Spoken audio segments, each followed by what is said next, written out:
El primer mensaje que yo entiendo Dios me está dando para su pueblo es el siguiente. En estos tiempos de crisis sanitaria a escala planetaria, a escala global y de acuerdo a los retos en los que vive el mundo, como iglesias debemos ser una iglesia de provisión en tiempos de necesidades en el mundo.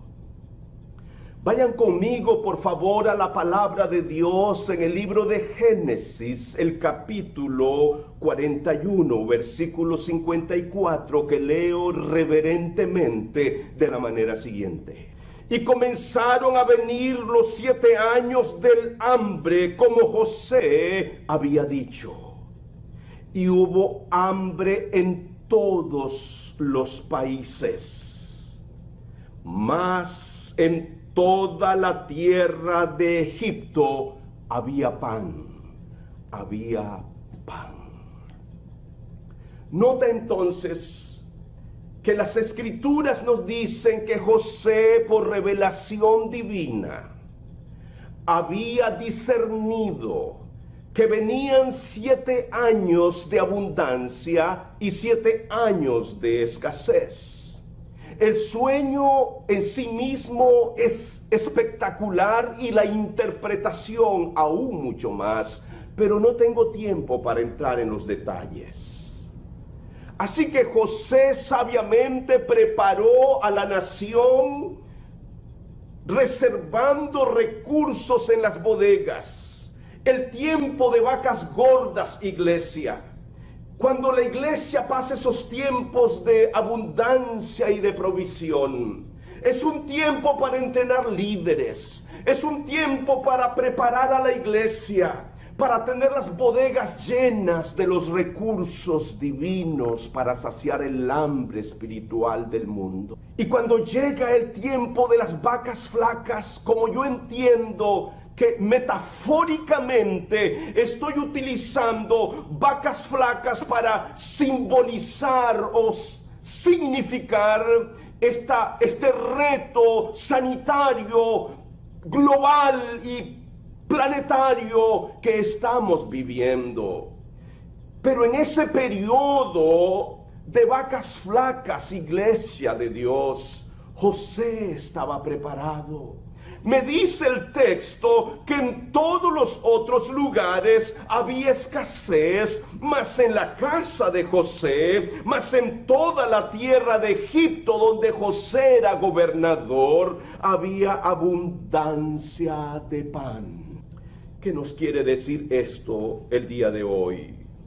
Esto nos quiere decir, hermanos queridos, que tenemos la comisión de saciar el hambre espiritual del mundo de hoy. Hay una hambre de salvación. El ser humano lleva dentro de sí la necesidad de paz interior. El ser humano lleva dentro de sí la necesidad de pertenecer a un grupo redentor, saludable y transformador de apoyo. El ser humano lleva en sus entrañas el gemido de un grito que dice: necesito ser amado.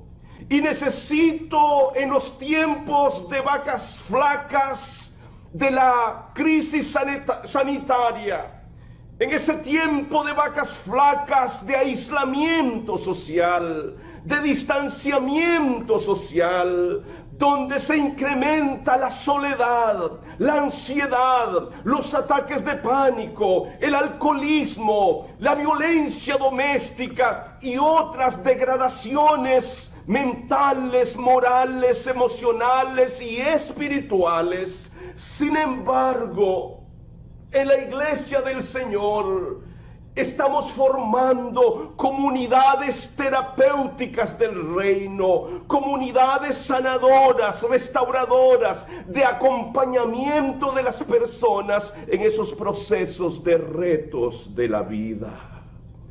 De manera que el mensaje es: Dios quiere que nuestras congregaciones y nuestros ministerios sean centros de acopio, recursos del reino donde la gente desesperada, con hambre de perdón, de salvación, de vida nueva, matrimonios destartalados, que los golpes de la vida, que el tren de la vida les cayó encima y ya no tienen esperanza, encuentren en la iglesia ese centro de recursos del reino, donde puedan salir llenos y saciados sus corazones del hambre espiritual. Eso sí, para esto necesitamos desarrollar como congregaciones, como líderes locales y nacionales, una mentalidad de abundancia, una mentalidad de generosidad, una mentalidad de provisión, no de escasez, no espíritu de miseria, no espíritu de escasez. Una visión y mentalidad que creemos y servimos a un Dios de provisión. Yo conozco a una iglesia, a un ministerio, que en estos días, en estos meses recientes, han plantado mínimo 2 nuevas iglesias. ¿Se dan cuenta, amados? Y ese ministerio actualizó todo su sistema de imagen, de audio, de sonido y de televisión. Y ese ministerio tiene en su congregación un banco de comida y tiene un mover de Dios donde la gente que llega allí está siendo tocada, gente transformada, gente redimida. Oh, amados míos, antes de hacer la transición a mi segunda consideración, yo entiendo que Dios nos está diciendo: quiero que sean congregaciones donde el necesitado venga y encuentre pan espiritual, donde el solitario encuentre compañía, donde el que está en tinieblas encuentre la luz, donde el que está en culpabilidad encuentre el perdón, donde el que se encuentra perdido encuentre el camino de la gracia de Dios y una reorientación de vida. En estos tiempos debemos ser ministerios e iglesias, centros de provisión espiritual del reino de Dios.